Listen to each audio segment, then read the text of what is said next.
ஃபேக்ரோன்றது என்னது? இது வந்து பார்த்தீங்கன்னா லிஸ்டிங்ஸ் பிளாட்ஃபார்ம். ஸோ ஒரு விவசாயி அவங்களோட பொருட்களை மொத்தமாக லிஸ்ட் பண்ணிக்கலாம். எனக்கு அறுவடை வந்து 450 மூட்டை நெல் வரப்போகுது அப்படின்றத அவங்களால லிஸ்ட் பண்ண முடியும் அப்படின்றதுக்காக உருவாக்கப்பட்டது தான் இந்த கான்செப்ட் ஃபேக்ரோ அப்படின்ட்டு. இன்னைக்கு வந்து யார் வேணால் எங்கே வேணால் விற்கலாம் அப்படின்ற இந்த சிஸ்டம் கொண்டு வரும்போது என்ன மாதிரி சேலஞ்சஸ் இருக்குது? அடாப்ஷன் ரேட் ரொம்ப கம்மி. இப்போ விவசாயிகள்கிட்ட நீங்கள் ஆப்பை டவுன்லோட் பண்ணி இதில் லிஸ்ட் பண்ணுங்க அப்படின்னு சொன்னீங்கன்னா பண்ண முடியாது. அவங்களுக்கு அந்த ஸ்மார்ட் ஃபோனோட யூசேஜ் வந்து கிடையாது. அப்படின்னும் போது அவங்களை எப்படி நம்ம வந்து டேட்டா உள்ளே கொண்டு வரலான்றது எங்களுக்கு ஒரு பெரிய சேலஞ்சாக இருந்தது. இப்போ அரசாங்கம் நிர்ணயிக்கக்கூடிய அந்த விலை, அந்த ஒரு மார்க்கெட்டுக்கும் நீங்கள் சொல்லக்கூடிய இந்த சிஸ்டம்க்கும் என்ன டிஃப்ரென்ஸ்? ஃபார்மர்ஸ்க்கு ஃப்ரீடம் இருக்குது, ப்ரைஸ் அவங்க நிர்ணயிச்சிக்கலாம். நீங்கள் ஒரு இண்டஸ்ட்ரியாக இருக்கிறீங்க அப்படின்னா நீங்கள் வந்து ப்ரொடக்ஷன் காஸ்ட்டு, உங்களுக்கு என்ன செலவு ஆகுது எல்லாத்தையும் கால்குலேட் பண்ணி அதுக்கு மேலே ஒரு மார்ஜின் வச்சு தான் நீங்கள் விற்கிறீங்க. ஸோ அந்த விலை நிர்ணயம் உங்களால் பண்ண முடியும். ஆனால் விவசாயிக்கு அதை பண்ண முடியாது. பார்த்திங்கன்னா எங்களோட ஆப்பில் 35,000 பேர் இருக்காங்க யூசர்ஸ். ஆனால் எல்லாருக்கும் வித்துற முடியுதான்னு கேட்டிங்கன்னா முடியாது.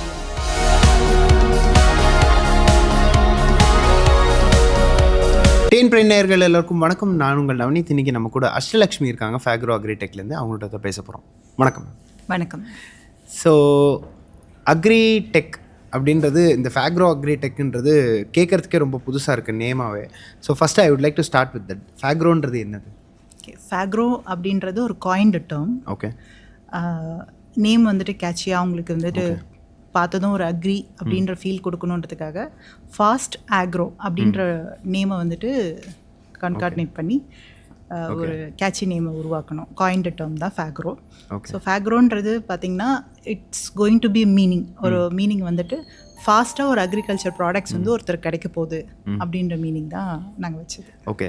அதாவது ஃபாஸ்ட்டாக வரக்கூடிய ஒரு பொருள் வந்து எப்போதுமே வந்து எப்படிப்பட்ட எண்ட் ரிசல்ட்டை கொடுக்கும் அப்படின்றது எல்லாருக்குமே ஒரு கொஷின் இருக்கும். ஸோ இதை நீங்கள் எப்படி இன்ஜினியர் பண்ணீங்க and how do you understand this ஃபேக்ரோ அப்படின்றத எண்ட் யூஸராக எப்படி புரிஞ்சுக்கலாம்? ஓகே, எங்கள் ப்ராடக்ட்ஸ் வந்து நான் எக்ஸ்பிளைன் பண்ணிடுறேன். ஒரு விவசாயி வந்துட்டு நிலத்தில் அவர் வந்து நெல் அறுவடை பண்ணுறாரு அப்படின்னா அந்த அறுவடை பண்ண நெல்லை வந்துட்டு திரும்ப ஒரு மார்க்கெட்டுக்கோ இல்லை ஒரு சந்தைக்கோ எடுத்துகிட்டு போகிறது வந்து ரொம்ப பெரிய சிரமமான விஷயம் அவங்களுக்கு. இன்றைக்கி கவர்மெண்ட்டோட ஒழுங்குமுறை விற்பனை கூடங்கள்லாம் இருக்குது. பட் அங்கே எடுத்துகிட்டு போகிறதுக்கே சில விவசாயிகளுக்கு ஸ்ட்ரகிள்ஸ் இருக்குது. அந்த மாதிரி சமயத்தில் தான் ஃபேக்ரோன்ற ஒரு விஷயம் உருவாச்சு. அவங்களுக்கு ஆன்லைன் மூலமாகவே அவங்களோட இடத்த மார்க் பண்ணி அவங்க இந்த இடத்துல அவங்களுக்கு இந்த பொருள் இருக்குன்ற ஒரு வியாபாரிக்கோ இல்லை ஒரு மொத்தமாக வாங்குகிற ஒருத்தருக்கோ தெரிவிக்கிறதுக்காக தான் இந்த பிளாட்ஃபார்ம் உருவாக்கணும். இது வந்து பார்த்திங்கன்னா லிஸ்டிங்ஸ் பிளாட்ஃபார்ம். ஸோ ஒரு விவசாயி அவங்களோட பொருட்களை மொத்தமாக லிஸ்ட் பண்ணிக்கலாம். எனக்கு அறுவடை வந்து 450 மூட்டை நெல் வரப்போகுது அப்படின்றத அவங்களால லிஸ்ட் பண்ண முடியும். ஒரு விவசாயி தென்காசியில் இந்த மாதிரி இருக்கிறாரு, அந்த விவசாயிக்கிட்ட இவ்வளோ பொருள் இந்த குவாலிட்டியில் இருக்குன்னு ஒரு எங்கேயோ இருக்கிற ஒரு பையருக்கு தெரியும். ஸோ அந்த விஷயங்கள் ஒருத்தருக்கு தெரிய வந்ததுன்னா மார்க்கெட் இன்னும் சுலபமாக இருக்கும். அவங்களுக்கான நியாயமான ஒரு விலை கிடைக்கும். தேவையில்லாத செலவுகளை அவங்க வந்துட்டு கட் பண்ண முடியும் அப்படின்றதுக்காக உருவாக்கப்பட்டது தான் இந்த கான்செப்ட் ஃபேக்ரோ அப்படின்ட்டு. ஓகே. ஸோ இப்போது இன்றைக்கி வந்து யார் வேணால் எங்கே வேணால் விற்கலாம் அப்படின்ற இந்த சிஸ்டம் கொண்டு வரும்போது ஃபஸ்ட்டு கொண்டு வரும்போது என்ன மாதிரி சேலஞ்சஸ் இருந்தது? எப்படிலாம் அதை ஓவர் கம் பண்ணி? அடாப்ஷன் ரேட் ரொம்ப கம்மி. ஏன்னா இப்போ விவசாயிகள்கிட்ட நீங்கள் ஆப்பை டவுன்லோட் பண்ணி இதில் லிஸ்ட் பண்ணுங்க அப்படின்னு சொன்னீங்கன்னா பண்ண முடியாது. பண்ணுறதுக்கு அவங்களுக்கான லிட்ரஸி ரேட்டோ இல்லை ஒரு ஸ்மார்ட் ஃபோன் இருக்கிறதோ இல்லை அதை எப்படி யூஸ் பண்ணுன்றதெல்லாம் தெரியாது. ஆனால் இதே சமயத்தில் பார்த்திங்கன்னா வியாபாரிகளுக்கு எப்பயுமே, ஏன்னா வியாபாரம் பண்ணுறவங்க ஒரு இப்போ ஸ்மார்ட் ஃபோன் அடாப்ஷனில் இருக்காங்க, அவங்களுக்கு ஒரு விஷயம் ஹேண்டியாக கிடைக்கிது அப்படின்னும் போது இன்ஃபர்மேஷன் ரீச் பண்ணி எடுத்துக்கிறாங்க. ஸோ இவங்களுக்கு ரொம்ப பயனுள்ளதாக இருக்குது. அவங்களுக்கு அந்த ஸ்மார்ட் ஃபோனோட யூசேஜ் வந்து கிடையாது. அப்படின்னும் போது அவங்கள எப்படி நம்ம வந்து டேட்டா உள்ளே கொண்டு வரலான்றது எங்களுக்கு ஒரு பெரிய சேலஞ்சாக இருந்தது. அதையும் நாங்கள் ஓவர் கம் பண்ணோம். ஒரு ஃபோன் நம்பர் கொடுத்துட்டு இந்த ஃபோன் நம்பருக்கு மிஸ் கால் கொடுத்தா போதும், உங்களோட பொருளை நீங்கள் விற்றுடலாம் அப்படின்ற மார்க்கெட்டிங் கான்செப்டில் விவசாயிகளை உள்ள ஆன்போர்ட் பண்ண ஆரம்பித்தோம். ஸோ எங்கள் பேம்ப்ளெட்டில் நம்பர் இருக்கிறத பார்த்துட்டு மிஸ் கால் கொடுப்பாங்க. அதை வச்சு எங்கள் டீம் ரீச் பண்ணி எந்த லொக்கேஷனில் இருக்காங்க, எந்த ஏரியாவில் என்ன பொருள் என்ன விலையில் இருக்குது அப்படின்றத நம்ம டேட்டா வந்து லிஸ்ட் பண்ணிவிடுவோம். அதை வச்சு மார்க்கெட் பண்ணி பையர்ஸ் அவங்களுக்காக பிடிச்சி தரோம். இப்போ அரசாங்கம் நிர்ணயிக்கக்கூடிய அந்த விலை, அந்த ஒரு மார்க்கெட்டுக்கும் நீங்கள் சொல்லக்கூடிய இந்த சிஸ்டம்க்கும் என்ன டிஃப்ரென்ஸ் அண்ட் ஃபார்மர்ஸ் ஏன் உங்களை சூஸ் பண்ணுறாங்கன்னு நினைக்கிறீங்க? ஃபார்மர்ஸ்க்கு ஃப்ரீடம் இருக்குது, ப்ரைஸ் அவங்க நிர்ணயிச்சிக்கலாம். ஓகே. ஸோ இதை நாங்கள் ஒரு கான்செப்ட் என்ன பார்க்குறோம் அப்படின்னு கேட்டிங்கன்னா, இப்போது நீங்கள் ஒரு இண்டஸ்ட்ரியாக இருக்கிறீங்க அப்படின்னா நீங்கள் வந்து ப்ரொடக்ஷன் காஸ்ட்டு, உங்களுக்கு என்ன செலவு ஆகுது எல்லாத்தையும் கால்குலேட் பண்ணி அதுக்கு மேலே ஒரு மார்ஜின் வச்சு தான் நீங்கள் விற்கிறீங்க. ஸோ அந்த விலை நிர்ணயம் உங்களால் பண்ண முடியுது. ஆனால் விவசாயிக்கு அதை பண்ண முடியாது. அன்னைக்கு மார்க்கெட்டில் என்ன ரேட்டு போகுதோ, ஒரு வேளை அன்னைக்கு 4 ரூபாய் தான் போகுதுன்னா 4 ரூபாய்க்கு கொடுக்கணும், இல்லையா 400 ரூபாய்க்கு போச்சுன்னா 400 ரூபாய்க்கு கொடுக்கணும். அந்த நிலைமையில தான் இருக்கிறாங்க. அவங்களுக்கான எக்ஸ்பென்ஸ் எல்லாம் கேல்குலேட் பண்ணி அதுக்கு மேலே ஒரு மார்ஜின் வச்சு நான் விற்கணும் அப்படின்ற அந்த பிஸ்னஸ் கான்செப்ட் விவசாயிகளுக்கு இன்னைக்கு கிடையாது. ஸோ இந்த ஒரு அவேர்னஸை கொண்டு வரணுன்றது தான் இனிஷியல் தாட் ப்ராசஸ் ஃபேக்ரோ ஆரம்பிச்சதுக்கு. ஸோ அவங்களால விலை நிர்ணயம் பண்ண முடியணும், அந்த மாதிரி ஒரு பிளாட்ஃபார்ம் பண்ணணும்னு தான் நாங்கள் பண்ணது. இன்றைக்கும் பார்த்திங்கன்னா நாங்கள் வந்து இந்த மார்க்கெட் ப்ரைஸை வந்துட்டு ஒரு ரெஃபரன்ஸ் ப்ரைஸாக தான் எடுத்துக்கிறோம். ரெஃபரன்ஸ் ப்ரைஸாக எடுத்துக்கிட்டு அதை விட ரொம்ப கம்மியாகவும் போகக்கூடாது. ஒரு விவசாயி விற்கணுன்ற அந்த எமர்ஜென்சியில் அவங்க வந்து கம்மியாக விற்றுறக்கூடாது, அதே மாதிரி இன்ஃப்ளேஷனும் ஆகக்கூடாது ப்ரைஸு அப்படின்றதுக்காக சிஸ்டமே வந்து பார்த்துக்கோம். 10% மேலே அவங்களால ஃபிக்ஸ் பண்ண முடியாது. ஸோ அந்த மாதிரி தான் நாங்களும் வெரிஃபை பண்ணுறோம். வெரிஃபை பண்ணிட்டு அதுக்கான மார்க்கெட்டிங் ஒர்க்ஸை பண்ணி கொடுக்குறோம். ஸோ டிரான்ஸ்பரண்ட் ப்ரைஸ் இருக்கும் ஆப்பில். இவங்க போடுற ப்ரைஸ் அப்படியே பையருக்கு தெரியும். அடிஷ்னலாக நாங்கள் எங்களோட போர்ட்டல் சார்ஜஸ் மட்டும் அவங்களுக்கு கொடுப்போம். ஆனால் சக்ஸஸ்ஃபுல் சேல் நடந்தால் தான் காசு. அது வரைக்கும் என்டையர் பிளாட்ஃபார்ம் ஃப்ரீ தான் யூசேஜ். ஓகே. ஸோ விதைச்சவனே விலையை நிர்ணயிக்க முடியும் அப்படின்றது வந்து இன்றைக்கி எல்லாருக்குமே ஒரு பெரிய கனவாக தான் இருக்குது. ஸோ இதை வந்து ஒரு காமன் யூஸராக பார்க்கும்போது அவங்க என்ன ஃபீட்பேக்ஸாக அவங்கக்கிட்ட சொல்கிறாங்க, அண்ட் இந்த விலைக்கு நான் வச்சேன் மேம், எனக்கு இதுக்கு மேலே இவ்வளோ ரேஷியோ வந்திருக்குன்ற அந்த சக்ஸஸ் ரேஷியோ கேட்கும்போது உங்களுக்கு எப்படி இருக்குது? ஓகே, ஒரு விஷயம் சாதிச்சிட்டோம் அப்படின்ற மாதிரி ஒரு ஃபீல் இருக்குது. ஆனால் இன்றைக்கி டேட்டுக்கு பார்த்திங்கன்னா எங்களோட ஆப்பில் 35,000 பேர் இருக்காங்க யூசர்ஸு. ஆனால் எல்லாருக்கும் வித்துற முடியுதான்னு கேட்டிங்கன்னா முடிய மாட்டுது. ஸோ அது ப்ராக்டிக்கல் டிஃபிகல்ட்டி நிறையாவே இருக்குது. ஸோ நிறைய பேர் நம்பி வராங்க. விவசாயிகள்கிட்ட வந்து பார்த்திங்கன்னா 100% நம்ம சொன்னாலே ஓகே, நான் எனக்கு புரியுது, நான் போடுறேன், டேட்டா போடுறதுனால எனக்கு ஒன்றும் பிரச்சனை இல்லையே, நான் போடுறேன், எனக்கு வித்துச்சுன்னா சந்தோஷம் தானே அப்படின்னு சொல்லிட்டு வராங்க. நெல் விதைக்கும் போதே நம்ம டீம் வந்துட்டு அவங்களை கால் பண்ணி கேட்குறாங்க. கேட்டுட்டு டீட்டெயில்ஸ் எல்லாம் போட்டுறாங்க. அறுவடை பண்ணும்போதும் திரும்ப செகண்ட் வெரிஃபிகேஷன் பண்ணுவோம், பொருள் எடுக்கும் போதும் தேர்ட் வெரிஃபிகேஷன் பண்ணுவோம். ஸோ இத்தனை வெரிஃபிகேஷன் கிராஸ் பண்ணி தான் அவங்க வராங்க.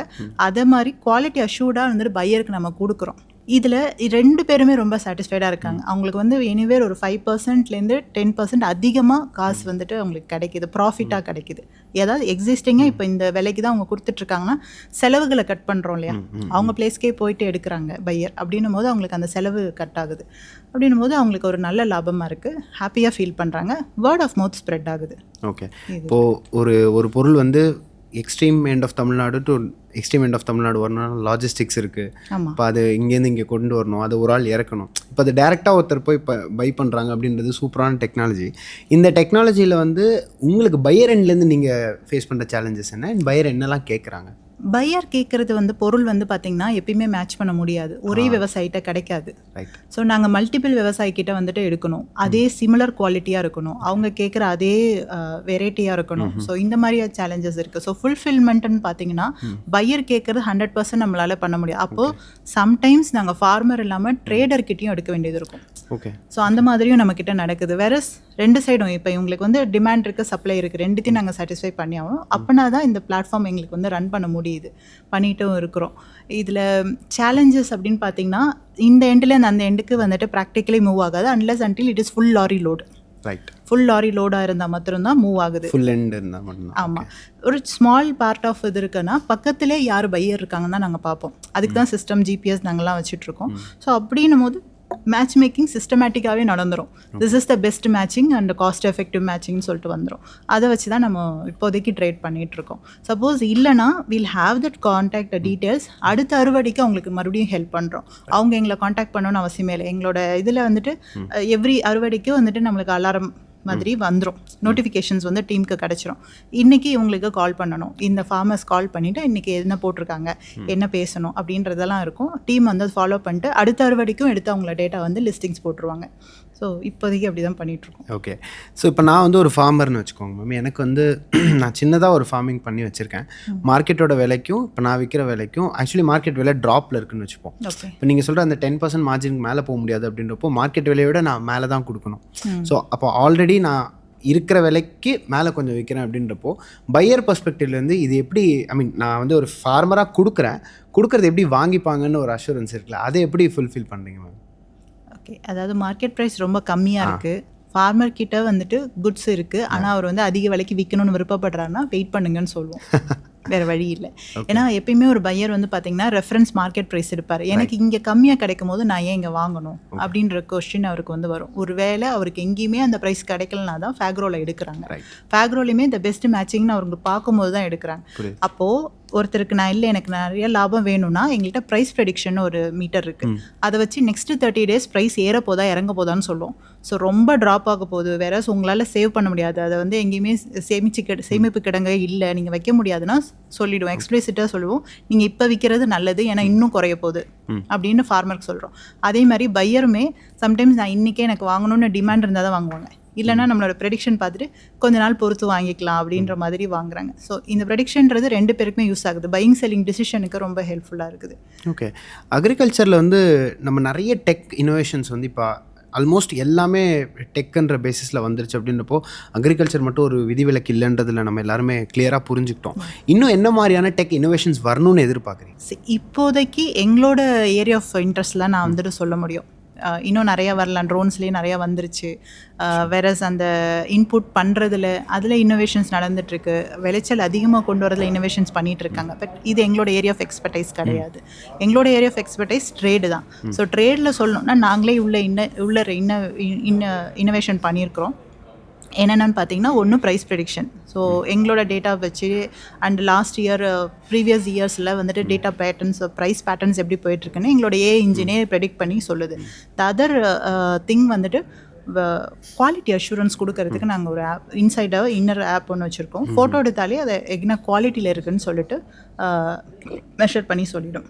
So it says like how many foreign particles, how much percentage of foreign particles is there, என்ன லைக் விளையாத சரியா அதோட தரம் என்ன, அது எப்படிப்பட்ட விளைச்சல்ல இருந்து வந்திருக்கு, லைக் மெச்சூரிட்டி லெவல்ஸ் என்ன இருக்கு, எவ்வளோ பர்சன்டேஜ் ஆஃப் சீட்ஸ் வந்து அதில் மெச்சூரிட்டி லெவல் கம்மியாக இருக்குது, அந்த அளவுக்கு கூட நம்மளது வந்துட்டு எடுத்து கொடுக்கும். ஜஸ்ட் ஒரு ஃபோட்டோலேயே இது பண்ணி கொடுக்கும். இந்த மாதிரியான இன்னோவேஷன் எங்களோட ட்ரேடை ஸ்மூத் பண்ணுறதுக்காக நாங்களே பண்ணி வச்சுருக்கிறோம். ஓகே, ஒரு மாதிரி ஒரு ஃபார்வர்ட் இன்ஜினியரிங் மாதிரி.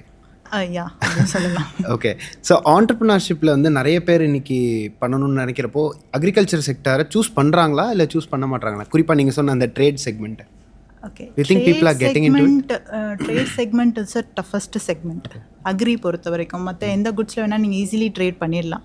பட் அக்ரியில் வந்துட்டு ரொம்ப டஃபஸ்டான ஒரு விஷயம் நீங்கள் ட்ரேட் பண்ணணும்னா. ஏன்னா இட்ஸ் ஹெவிலி இன்வெஸ்ட்மெண்ட் ரெக்வயர்டு ஒரு இன்ஃப்ராஸ்ட்ரக்சர் இருந்தால் தான் நீங்கள் ட்ரேடுன்னு இறங்க முடியும். எங்களோட பேட்டர்ன் வந்து பார்த்திங்கன்னா completely lean model, less infrastructure நாங்கள் ஹோல்ட் பண்ண மாட்டோம்.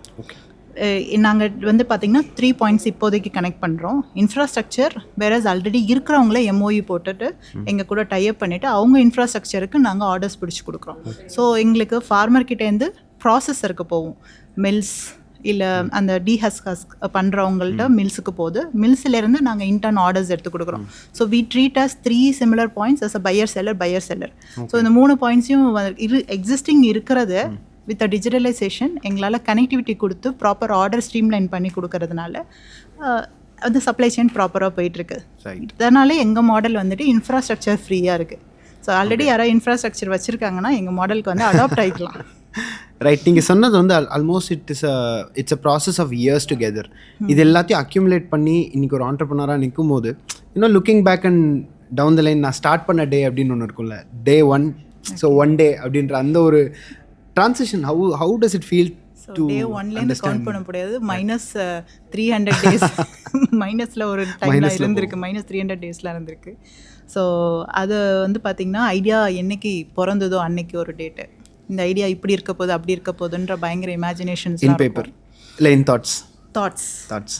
அதுக்கப்புறம் பேப்பர் வில மாறிச்சு. பேப்பரில் மாறியும் ஒரு 6 மாதம் பயங்கரமாக போராடினேன். But the approach was totally different.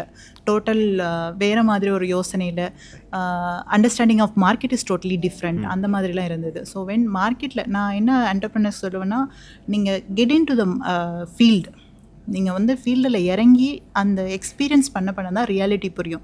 So நம்ம இன்ஸ்பயர் ஆகிட்டு நியூஸ் பேப்பர் படிக்கிறத வச்சு, நிறைய பேர் சொல்கிறத வச்சு, ஈவன் மென்டர்ஸ் சொல்கிறத வச்சுமே நம்ம வந்துட்டு ஒரு ஃப்ளோவில் போவோம். அந்த ஃப்ளோவில் போனாலுமே உங்களுக்கு ரியாலிட்டிக்கும் அதுக்கும் நிறைய டிஃப்ரென்ஸ் இருக்கும். All PPTs doesn't work in the market. Right, okay. So இது ஆக்சுவலி நான் கூர்ந்து கவனிச்சிட்டு இருந்தேன். ஏன்னா நானும் வந்து எனக்கு பிஸ்னஸ் பண்ணணுன்னு ரொம்ப ஆசை. டு ஸ்டார்ட் வித் ஒரு ஃபர்ஸ்ட் ஸ்டெப் எடுத்து வைக்கிறதுக்கு வந்து எல்லாருக்குமே ஒரு பயம் இருக்கும். டு பி அ சக்ஸஸ்ஃபுல் பிஸ்னஸ்மேனும் to not to be a பிஸ்னஸ்மேனும் அந்த ஃபர்ஸ்ட் ஸ்டெப் தான் முக்கியம்னு சொல்லுவாங்க. So what was your first step இந்த த ஃபர்ஸ்ட் பிக் லீப்னு சொல்கிற மாதிரி இருந்தால் what is your first big leap? First step to travel with the ecosystem. So startup ஈக்கோ சிஸ்டமில் நுழைஞ்சது தான் எனக்கு ஒரு பெரிய லீவரேஜ் கொடுத்துச்சு. ஏன்னா நம்ம பேசலாம், பேப்பரில் இருக்குது இப்படி இருக்குது, நான் அதை போய் பண்ணுறேன்னு சொல்லிட்டு நம்மளே இறங்கி பண்ணும்போது கரெக்டான ஸ்டெப்ஸ் நமக்கு தெரியாது. ஈவன் நீங்கள் கம்பெனி ஃபார்மேஷன்லேருந்து இல்லை அதில் பண்ணக்கூடிய மிஸ்டேக்ஸோ இதெல்லாம் வந்து உங்களுக்கு அவ்வளோ ஈஸி கிளாரிட்டி கிடைக்காது. நிறைய பேர் அடிபட்டு அதை கற்றுப்பாங்க. சில டைமில் நீங்கள் ஈக்கோ சிஸ்டம் கூட ட்ராவல் பண்ணுறீங்க அப்படின்னா அந்த Eeco system will teach you ஒரு ரெட் ஃப்ளாக்ஸ்லாம் எங்கெங்கே வரப்போகுது, இதெல்லாம் நீங்கள் பார்த்து கடந்து போங்க அப்படின்னு சொல்லிட்டு இட்ஸ் லைக் மேப் மாதிரி தான். உங்களுக்கு இந்த மாதிரி காமிச்சு கொடுத்துருவாங்க. But the person you have to travel the path. So yeah right, okay.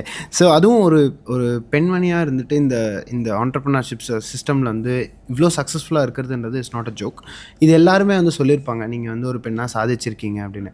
But to normalize things, gender equality is ஈக்குவல்ன்றதை அண்டர்ஸ்டாண்ட் பண்ணிட்டு இதை வந்து எப்படி ரெசிப்ரோகேட் பண்ணணும்னு ஆசைப்படுறீங்க? Because I don't want to streamline does like நீங்கள் ஒரு விமன் அச்சீவர் அப்படின்றது இல்லாமல் இது வந்து ஒரு நார்மலான விஷயம், எல்லா பெண்களாலையும் சாதிக்க முடியும் அப்படின்றத எப்படி எம்ஃபசைஸ் பண்ண விரும்புகிறீங்க? ஆஸ் அ ஹியூமன் எல்லாராலையும் சாதிக்க முடியும். கண்டிப்பாக. ஸோ ஜெண்டர் கிடையாது, எல்லாருமாலே பண்ண முடியும். பட் இங்கே வந்து பார்த்திங்கன்னா இதில் இந்த எரால இட்ஸ் லக்கி எரான்னு நான் சொல்லுவேன். இதே நான் ஒரு 20 இயர்ஸ்க்கு முன்னாடி ட்ரை பண்ணியிருந்தேன்னா நீங்கள் இந்த கொஷின் என்கிட்ட கேட்டிருக்கவே முடியாது. கம்ப்ளீட்லி பயாஸ்டு ஒரு சொசைட்டி. 20 இயர்ஸ்க்கு முன்னாடி ரொம்ப டஃப். இப்போ வந்து பார்த்திங்கன்னா அண்டர்ஸ்டாண்டிங் இருக்குது, ரொம்ப அண்டர்ஸ்டாண்டிங் இருக்குது. அண்ட் அந்த விமன் என்டர்பிரனர்ஸ்க்கான ஃபெசிலிட்டியோ இல்லை கவர்மெண்ட்டோட அட்டென்ஷன் கொடுக்கறது, schemes, anything that is enormous. So எனக்கு ஸ்டார்டிங்கில் வந்துட்டு இன்சென்டிவ் ப்ரோக்ராம்னு சொல்லிட்டு எனக்கு 2 lakhs கொடுத்தாங்க. அதுவுமே எனக்கு அந்த டியூரேஷனில் சம்பளமே இல்லாமல் கையில் காசே இல்லாமல் மாதம் ரன் பண்ணிகிட்டு இருக்கும்போது மாதம் நான் இந்த ஒர்க்கு பண்ணுறதுக்கு எனக்கு ஒரு பர்சனுக்கு 8,000 ரூபா சம்பளம் கொடுக்கறதுக்கு ரொம்ப டஃப்பான ஒரு டியூரேஷன். அந்த டியூரேஷனில் ஒரு வேளை இல்லை 2 வேளை சாப்பாடு சாப்பிட்டுட்டுலாம் இருந்திருக்கேன். அந்த டைம்லலாம் எனக்கு இந்த மணி ரொம்ப ஹெல்ப்ஃபுல்லாக இருந்தது. அது ஏன்னா விமன் என்டர்பிரனர்ன்றனால கொடுத்தாங்க. ஸோ அது எனக்கு கொஞ்சம் ஒரு லிவரேஜ் நெக்ஸ்ட் ஸ்டெப்புக்கு பண்ணுச்சு. ஸோ இதில் ஃபேமிலியுமே ரொம்ப சப்போர்ட்டிவாக இருப்பாங்க. ஸோ விமென்ஸுன்னு இருக்கும்போது உங்களுக்கு ஸ்ட்ரென்த் கிடையாது, ஆனால் மென்டல் ஸ்ட்ரென்த் ஜாஸ்தி. அவங்கள வந்துட்டு நீங்கள் ஃபேமிலியாக சப்போர்ட் பண்ணுறாங்க அப்படின்னும் போது அவங்க இன்னும் டபுள் த டைம் அவங்களால நெக்ஸ்ட் ஸ்டெப் எடுத்துகிட்டு போக முடியும். So of course we have to understand our strengths. Where is our strength? We have to play with our strength, not to compete with the other strength. அவங்க கூட compete பண்ணணும்னு இல்லை. நீங்கள் ஒரு 100 கிலோ வெயிட் தூக்குறீங்களா, நாங்கள் தூக்க முடியாது. வேறு ஸ்ட்ரென்த் இருக்கா, என்டூரன்ஸ் இருக்கா, அது வேறு. ஸோ அதில் தான் கம்பீட் பண்ணணும்னு நான் சொல்கிறேன். இன்றைக்கி பிஸ்னஸ் ஆரம்பிக்கணும்னு நினைக்கிற நிறைய பேருக்கு வந்து ஃபஸ்ட்டு தாட் வர்றது, என்கிட்ட காசு இல்லை, காசு இல்லாமல் எப்படி தொழில் தொடங்க முடியும் அப்படின்ற இந்த ஒரு கிளீஷே ஸ்டேட்மெண்ட்டை எப்படி பார்க்குறீங்க? How do you address this statement? காசு இல்லை, எனக்கு பண்ண தெரியல அப்படின்னா உங்களுக்கு பண்ண தெரியலன்னு தான் சொல்லணும். ஸோ இன்றைக்கி காசு இருக்கணும்னு அவசியம் இல்லை. ஏன்னா நான் ஆரம்பிக்கும் போது எனக்கு காசு கண்டிப்பாக கிடையாது. என்னோடய காரை விற்றுட்டு இஎம்ஐலாம் க்ளோஸ் பண்ணிவிட்டு என்கிட்ட 50,000 தான் மிச்சம் இருந்தது. அதை விட ஒரு பேக்கை தூக்கிட்டு கிளம்பிட்டேன். நான் ஃபார்மர் சைட் போகிறேன்னு சொல்லிட்டு சென்னையிலேருந்து கிளம்பி பெரியகுளமுக்கு போய் அங்கே ஸ்டே பண்ணுறது 2,000 ரூபாய் ஹவுஸு. அது மாதிரி என்னோடய ரெண்ட், என்னோடய இஷ்யூஸ் எல்லாமே நானே பார்த்துக்கணுன்ற கண்டிஷன். அப்படின்னும் போது நீங்கள் ஃபஸ்ட்டு ஸ்டெப் எடுத்து வச்சிங்கன்னா அடுத்தடுத்த ஸ்டெப்ஸ் உங்களுக்கு ஓப்பன் அப் ஆகும். அதுதான் நான் சொல்லுவேன். வேற உங்களுக்கு காசு இருக்கணும், இன்வெஸ்ட்மெண்ட் இனிஷியலாக இருந்து தான் நீங்கள் வந்துட்டு எடுத்துகிட்டு போகணும், பண்ணணும் அப்படின்லாம் இல்லை. அந்த மன தைரியம் இருந்ததுன்னா things will open up. Schemes எல்லாம் எனக்கு அப்போ தான் கிடச்சிது. அதுவும் ஒரு 8 மாதம் நான் ஸ்ட்ரகிள் பண்ணதுக்கப்புறம் அந்த மாதிரி ஸ்கீம்ஸ் எல்லாம் இருக்குதுன்னு தெரிஞ்சு அப்ளை பண்ணதுக்கப்புறம் கிடச்சிது. அது எனக்கு இன்னும் கொஞ்சம் ஒரு அடிஷ்னல் ஹெல்ப்பாக இருந்தது. ஸோ காசு இல்லைன்ட்டு நீங்கள் நினச்சிட்டு உட்காந்துட்டே இருந்தீங்கன்னா somebody will do without money. They still do it. Thank you ma'am, thank you so much. எங்களோட இந்த இன்ட்ராக்ஷன் கொடுத்ததுக்கு அண்ட் உங்களோட நேரத்தை எங்களோட பகிர்ந்ததுக்கு ரொம்ப ரொம்ப நன்றி. Thank you.